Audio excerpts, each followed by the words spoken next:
E olá você, seja muito bem-vindo, bem-vinda de volta ao canal Mundo Milagre. Eu sou a Camila Milagre e hoje a gente vai fazer mais uma leitura do livro de texto de Um Curso em Milagres. Vamos juntos?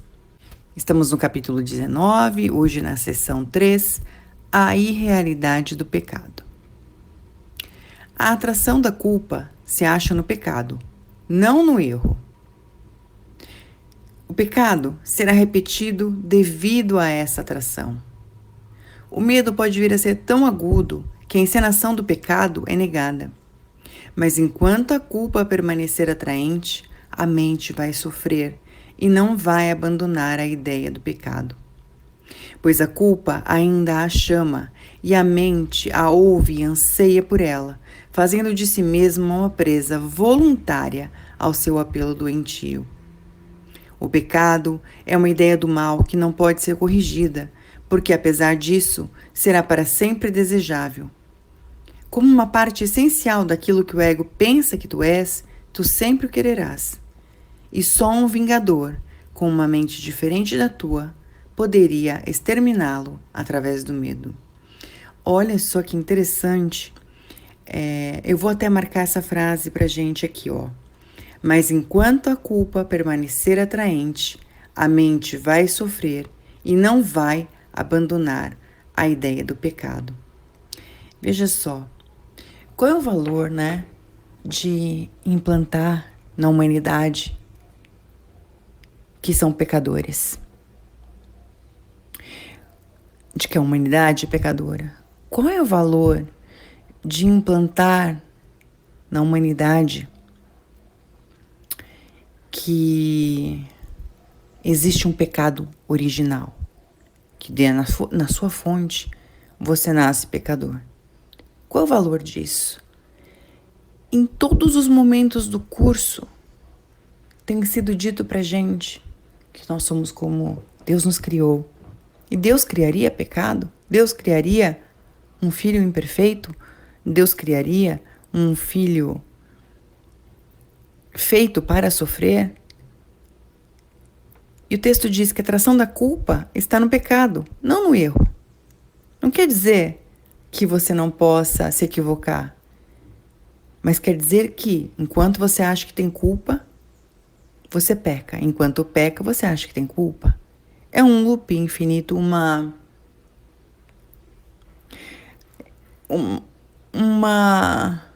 um lugar de onde você não tem saída, a não ser repetir o pecado devido a essa atração e a não ser que o medo seja tão grande que você nunca vai sair desse lugar de pecador. E por isso, de repente, para expurgar isso, você tem que sofrer, vingar e se vingar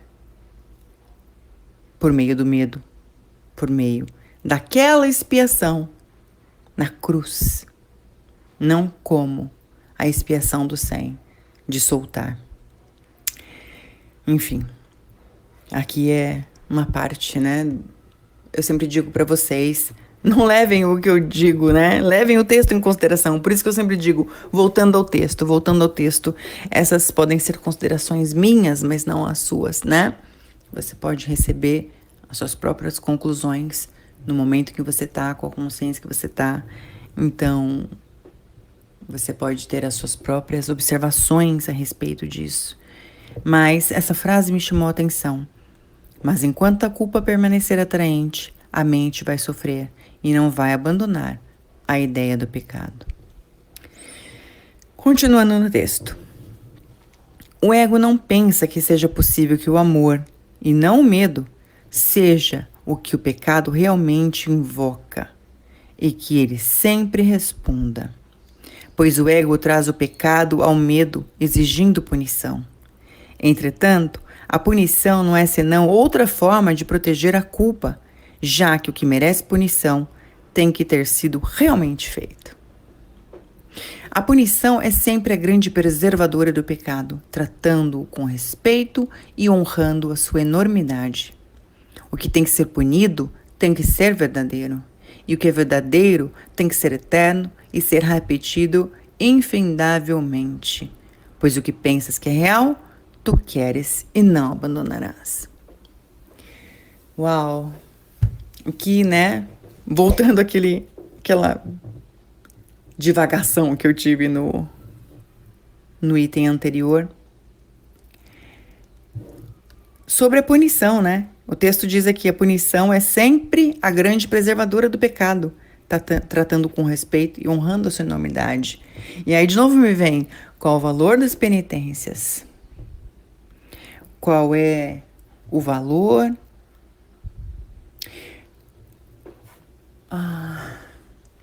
de a gente se castigar, se não tratar e conservar o pecado com respeito e dando a ele maior grandiosidade do que como o Filho de Deus foi criado. Não é interessante? E o texto continua. Um erro, por outro lado, não é atraente. O que vês claramente como um equívoco, queres corrigir. Às vezes, um pecado pode ser repetido vezes e mais vezes com resultados obviamente desoladores, mas sem perder o seu apelo. E, de repente, mudas o status de pecado para equívoco. E se as coisas que anteriormente você considerou como pecado, em todos os tempos, lugares, dimensões e realidades, hein? Séculos anteriores, vidas anteriores, se você acredita nisso. Você olha para aquilo e fala, eu me equivoquei. Eu sinto muito.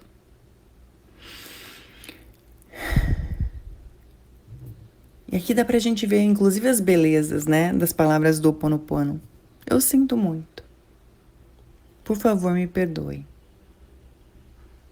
Eu amo você porque eu sou esse amor. E eu sou grata por ter a condição de ver isso agora, né? De repente, mudar a minha visão sobre algo de pecado para equívoco. E o texto continua.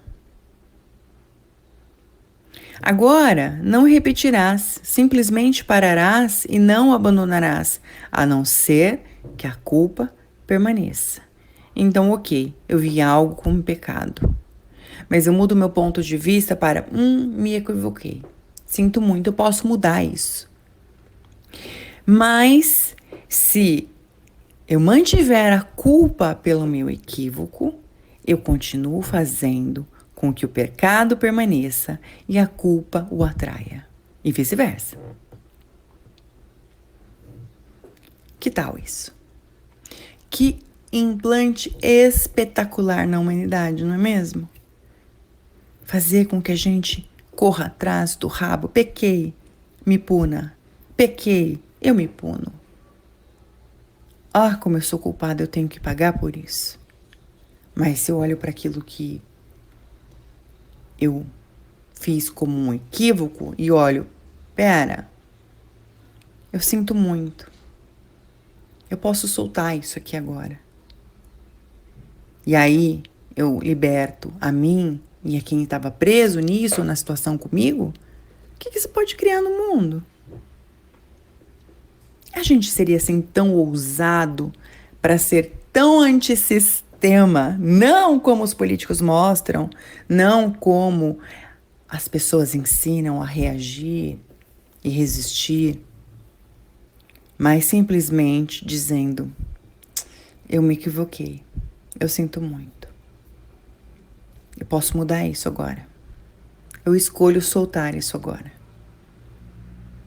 Como seria isso pra gente? Então, deixa eu voltar um pouquinho no texto pra gente retomar esse fio da meada, porque, de novo, eu divaguei. Divagação número 3. Então, o texto diz, e de repente, mudas o seu status de pecado para equívoco. Agora, não repetirás, simplesmente pararás e o abandonarás, a não ser que a culpa permaneça. Pois então estarás apenas mudando a forma do pecado, admitindo que ele foi um erro, mas mantendo-o incorrigível. Isso não é realmente uma mudança na tua percepção, pois é o pecado que pede punição, não o erro. É o pecado que pede punição, não o erro. O Espírito Santo não pode punir o pecado. Equívocos ele reconhece e quer corrigi-los todos, conforme Deus lhe confiou fazê-lo. Mas o pecado ele não conhece e nem pode reconhecer equívocos que não possam ser corrigidos. Pois um equívoco que não pode ser corrigido não tem significado para ele. Os equívocos existem para serem corrigidos e nada mais pedem. O que pede punição necessariamente está pedindo o nada. Cada equívoco tem que ser um pedido de amor. Gente, sabe, enquanto eu lia, o que me vinha? Não sei de que época vocês são, né? Eu nasci em 1978 neste corpo e lá quando fui alfabetizada, se a gente errava uma palavra no ditado, a gente repetia ela 5 vezes. O que pode ser uma técnica de memorização muito boa sobre como o cérebro funciona, né? De repente, visualmente, fazer aquilo olhando, esqueci o acento, é com C cedilha, né? Ou, enfim, como a gente encarava aquilo? Escrever 5 vezes como uma punição por ter errado? Ou com uma maneira de corrigir um equívoco? Eu adoro essas alegorias. Ou as duas coisas. Vezes um, vezes outro. Uma vez um, uma vez outro. Mas bastaria colocar um acento agudo no equívoco que a gente escreveu sem acento. Será que uma vez bastaria para mim? Ou eu teria que escrever equívoco com acento agudo várias vezes para me lembrar, porque meu cérebro aprende assim, ou que eu sou uma pessoa mais visual? Mas qual era a energia por trás de escrever 5 vezes aquela palavra? Para mim era uma punição ou para mim era uma maneira de mudar como eu escrevia? Veja, é a energia por trás das coisas que diz verdadeiramente aquilo que é pra gente, né? Aqui ele diz, né, sobre o Espírito Santo, que um equívoco que não pode ser corrigido não tem significado para o Espírito Santo. E os equívocos existem para serem corrigidos e nada mais pedem. Então, isso daqui para frente a gente colocou assim, equívoco tem acento agudo no I. Ok, corrigido. Que mais é possível? Solto. É só uma alegoria, tá, gente? Porque o texto diz, cada equívoco tem que ser um pedido de amor. E ele frisa esse tem que ser um pedido de amor. E o texto continua, o que é então um pecado? O que poderia ser senão um equívoco que queres manter escondido, um pedido de ajuda que não queres que seja ouvido e, portanto, queres manter sem resposta? No tempo, o Espírito Santo vê claramente que o Filho de Deus pode cometer equívocos. Nisso compartilhas a visão dele. No entanto, não compartilhas o reconhecimento dele da diferença entre tempo e eternidade. E quando a correção está completa, o tempo é eternidade. Quando a correção está completa, o tempo é eternidade. O Espírito Santo pode ensinar-te como olhar para o tempo de maneira diferente e ver o que está além, mas não enquanto acreditas no pecado. No erro, sim, pois isso pode ser corrigido pela mente. Mas o pecado é a crença segundo a qual a tua percepção é imutável e a mente tem que aceitar como verdadeiro o que lhe é dito através dela. Se não obedece, a mente é julgada insana. O único poder que poderia mudar a percepção é assim mantido impotente, preso ao corpo pelo medo da percepção mudada, que seu professor, com letra maiúscula, aquele que é um com ela, traria. Quando és tentado a acreditar que o pecado é real, lembra-te disto. Lembra-te do seguinte: se o pecado é real, nem tu, nem Deus o são.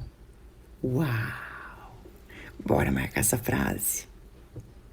Então, só um dos dois pode ser verdadeiro. Ou o pecado, ou o agente Deus. E o texto continua. Se a criação é extensão, o Criador tem que ter estendido a si mesmo. É impossível que o que é parte dele não seja absolutamente como o resto. Se o pecado é real, Deus tem que estar em guerra consigo mesmo. Ele tem que estar dividido e dilacerado entre bem e mal, em partição e parcialmente insano, pois ele tem que ter criado aquilo cuja vontade é destruí-lo e tem o poder de fazê-lo. Não é mais fácil acreditar que tu te equivocaste do que acreditar nisso?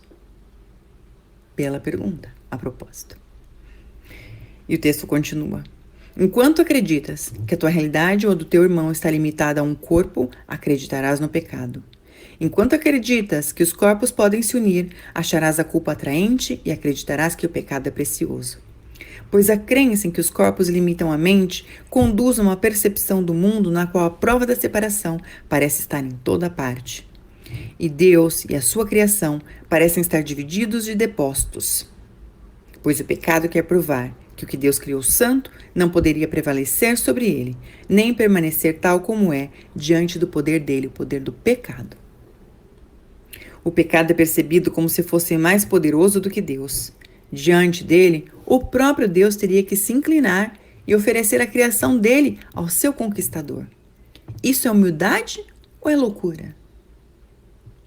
Se o pecado é real, tem que estar para sempre além da esperança da cura, pois haveria um poder além do de Deus, um poder capaz de fazer uma outra vontade que poderia atacar e superar a vontade dele e conferir ao filho dele uma vontade distinta da dele e mais forte. E cada parte da criação fragmentada de Deus teria uma vontade diferente, ou oposta dele, e em eterna oposição a ele e umas às outras. O teu relacionamento santo tem como propósito agora a meta de provar que isso é impossível. O céu sorriu para ele e a crença no pecado foi desenraizada nesse sorriso de amor. Vamos sorrir agora. Pecado! Olha eu! O céu sorriu para ele e a crença no pecado foi desenraizada nesse sorriso de amor. Vamos receber essa energia, arrancando a raiz do pecado e substituindo isso tudo, plantando sorrisos de amor. Arrancando o pecado como ervas daninhas que impedem a gente de crescer e plantando os sorrisos de amor, que é como nós fomos criados. Uau, receba essa energia. E o texto continua. Tu ainda vês, porque não reconheces que o seu fundamento se foi. Sua fonte foi removida e assim pode ser valorizada só por um pequeno período de tempo antes de sumir. Como uma flor, ou uma erva daninha mesmo, arrancada da terra. Por quanto tempo ela persiste? Sem a terra. O texto continua. Apenas o hábito de olhar procurando por ela ainda permanece. E, no entanto, olhas com o sorriso do céu sobre os teus lábios e com a bênção do céu sobre a tua vista. Não verás o pecado por muito tempo, pois na nova percepção a mente o corrige quando parece ser visto e ele vem a ser invisível. Os erros são rapidamente reconhecidos e rapidamente entregues à correção para serem curados, não escondidos. Tu serás curado do pecado e de toda a sua devastação no instante em que deixares de dar a ele qualquer poder sobre o teu irmão. E tu o ajudarás a superar os equívocos, liberando da crença no pecado com alegria. No instante santo, verás o sorriso do céu brilhando sobre tu e teu irmão, e derramarás a tua luz sobre ele, reconhecendo com contentamento a graça que foi dada a ti. Pois o pecado não prevalecerá contra uma união para a qual o céu sorriu. A tua percepção foi curada no instante santo que o céu te deu. Esquece o que viste e ergue teus olhos com fé para o que agora podes ver. As barreiras no caminho do céu desaparecerão diante da tua vista santa, pois a ti, que eras cego, foi dada a visão e podes ver. Não olhes para o que foi removido, mas para a glória que foi restaurada, para que tu a vejas. Olha para o teu Redentor e contempla o que ele quer te mostrar no teu irmão, e não permitas que o pecado mais uma vez se erga para cegar os teus olhos, pois o pecado quer manter-te separado dele, mas o teu Redentor quer que olhes para o teu irmão como para ti mesmo. O teu relacionamento agora é um templo de cura, um lugar onde todos os que estão cansados podem vir e descansar. Aqui está o descanso que nos espera todos após a jornada, e ele é trazido para mais perto de todos pelo teu relacionamento. Uau, uau, uau, uau, uau. Que texto mais poderoso para nós e o que isso pode criar para nós. Desenraizar o pecado e plantar sorrisos com amor. Tirar do pecado o poder de condenar para ver os equívocos e